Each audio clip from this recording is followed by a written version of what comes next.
পবিত্র রমজানের ইফতারে মিশে যায় সব ভেদাভেদ। রাজধানীর অভিজাত ধানমন্ডি এলাকায় তাকওয়া মসজিদ হয়ে ওঠে হাজারো রোজাদারের মিলন মেলা। রিকশা চালক থেকে শুরু করে সমাজের উচ্চবিত্ত সবাই একই সারিতে বসে করেন ইফতার। সিরাত আল মুস্তাকিমের রিপোর্টে বিস্তারিত। কালার এক্সপার্ট ডার্ক স্যাপ এবং মাইল্ড অন হ্যান্ডস টেকনোলজি সমৃদ্ধ অরিক্স অ্যাডভান্স ডিটারজেন্ট পাউডার আপনার লন্ড্রি এক্সপার্ট।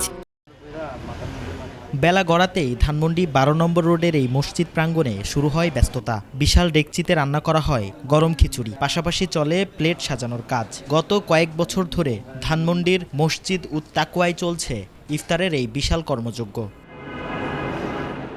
আসরের নামাজের পর থেকেই বাড়তে থাকে মানুষের ভিড়। রিকশা চালক, শিক্ষার্থী, শ্রমজীবী মানুষ কিংবা পথচারী কারোর জন্যই নেই কোনো বিধিনিষেধ। লেকের ধারের এই মনোরম পরিবেশে আভিজাত্যের দেয়াল ভেঙে একই কাতারে সামিল হন ইফতারের প্রশান্তিতে। আমাদের জন্য যারা এই আয়োজন করতেছে মসজিদের পক্ষ থেকে খুব আমরা আনন্দিত এবং খুব হেল্প পেত। ওদের ব্যবস্থাও ভালো করে এবং ওনারা বলে যে এগুলি আমাদের না, আপনাদের টাকা পয়সা ইফতারি করা হচ্ছে।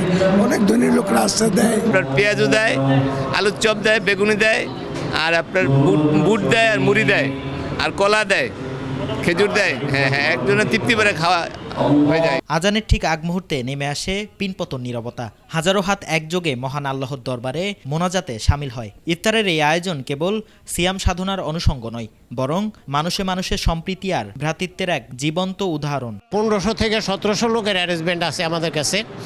আমাদের ভাইয়েরা দূর দূরান্ত থেকে আমাদের এখানে ইফতার করতে আসে। আর আমাদের এই ফান্ডিংটা আসলে আমাদের মসজিদের মুসল্লিদের মধ্যে থেকে আসে। 60 থেকে 65 কেজি জিলাপি যায়, তারপর শরবত এবং অন্যান্য আইটেম, পানি, এবং আলহামদুলিল্লাহ যে সমস্ত মুসল্লিরা দূর দূরান্ত থেকে আসে অত্যন্ত পরিতৃপ্তির সাথে এখানে ইফতারি করে, ইফতারের পরে এখানে নামাজ পড়ে। যান্ত্রিক এই শহরে যেখানে মানুষের মাঝে দূরত্বের দেয়াল বাড়ছে, সেখানে ধানমন্ডির এই ইফতার আয়োজন যেন এক উজ্জ্বল ব্যতিক্রম। ত্যাগের মহিমায় উদ্ভাসিত হয়ে এই ভ্রাতৃত্বের বন্ধন অটুট থাকুক, এমনটাই প্রত্যাশা সবার। সিরাত আল মুস্তাকিম, 21 টেলিভিশন, ঢাকা।